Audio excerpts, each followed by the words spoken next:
Stress लेना किसी चीज़ का, जाहिर है इंसान किसी इनकम्प्लीट टास्क का दबाव लेता है, ओवर थिंकिंग करके किसी चीज़ का दबाव ले लेता है, या कोई दिन उसका सुबह से लेकर शाम तक स्ट्रेसफुल है उसका दबाव ले लेता है।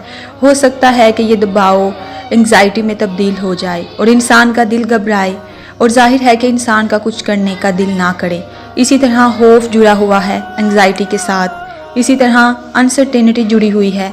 अनसर्टेनिटी मीन्स कि पता ही नहीं कि बनेगा क्या, मुस्तकबिल का खौफ और अनसर्टेनिटी के पता नहीं मेरी जॉब लगेगी कि नहीं लगेगी, पता नहीं मेरे हालात बेहतर होंगे कि नहीं होंगे, पता नहीं मेरी औलाद होगी भी कि नहीं होगी, पता नहीं मेरा रिश्ता होगा कि नहीं होगा।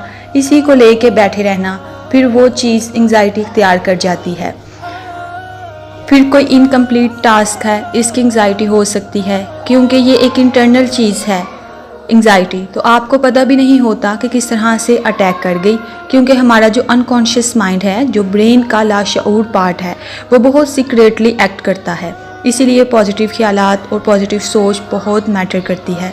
इब्न अल क़य्यम जो कि एक बहुत बड़े स्कॉलर हैं, उस दौर में भी उन्होंने एंग्जाइटी पे बात की। अपनी किताब ज़ादुल माद वॉल्यूम 2 पेज नंबर 325 में कहते हैं, the past can never be changed and corrected with sadness. माजी को कभी भी गम से तब्दील या ठीक नहीं किया जा सकता। जब ठीक ही नहीं किया जा सकता तो परेशान होने का फ़ायदा, सेहत खराब होगी, प्रेजेंट मामलात और टास्क खराब होंगे।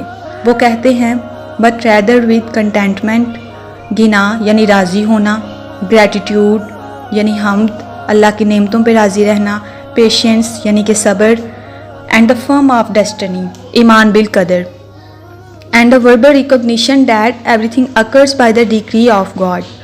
वर्बली यानी ज़ुबान से ये जुमला अदा करना कि हर चीज़ अल्लाह की मर्ज़ी से होती है। क्या मतलब इस चीज़ का? इमाम इब्न अल क़य्यम ने कहा कि माजी को कभी भी आप गम से, हुज़न से क्योर नहीं कर सकते और माजी पे रोने का फ़ायदा ही नहीं। माजी इन 5 चीज़ों से करेक्ट होता है। नंबर 1 कंटेंटमेंट, मुतमईन रहना, यानी जो हुआ अल्हम्दुलिल्लाह, अल्लाह मेरी लाइफ के कंट्रोलर हैं, इनकी कोई बेहतरी होगी इसमें तो अल्हम्दुलिल्लाह। नंबर 2 ग्रैटिट्यूड यानी शुक्रगुजारी, एंड नंबर 3 पेशेंस, सब्र, यानी आपको वसवसे आएंगे, ख्यालात आएंगे, ओवर थिंकिंग करेंगे, क्यों हुआ, मेरी ही कोई गलती थी।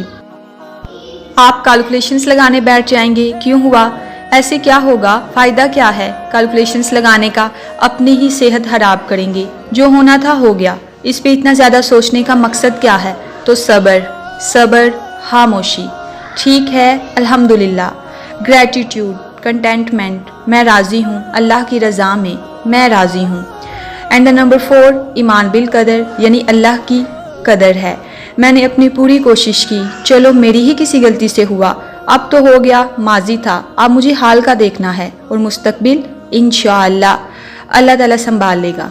तो ईमान बिल कदर बहुत ज़रूरी है। एंड द नंबर 5 कि वर्बली ये जुमला अदा करना कि अल्लाह के नबी सल्लल्लाहु अलैहि वसल्लम ने हमें हदीस में सिखाया है कि कभी भी ये ना कहो कि अगर मैं ये ना करता तो यूँ हो जाता, अगर मैं वो ना करता तो यूँ हो जाता। अगर मगर शैतान का दरवाज़ा खोल देता है, यानी अगर मगर ना कहो बल्कि कहो जो हुआ अल्लाह ने लिखा हुआ था और मैं उसकी रज़ा में राज़ी हूँ, और बेशक हर चीज़ अल्लाह की मर्ज़ी से होती है और वो हर चीज़ पे कादिर है। और ये जो 5 चीज़ें हैं इनको सोचें, अमल में लाएं, ये बहुत एम्पावरिंग हैं।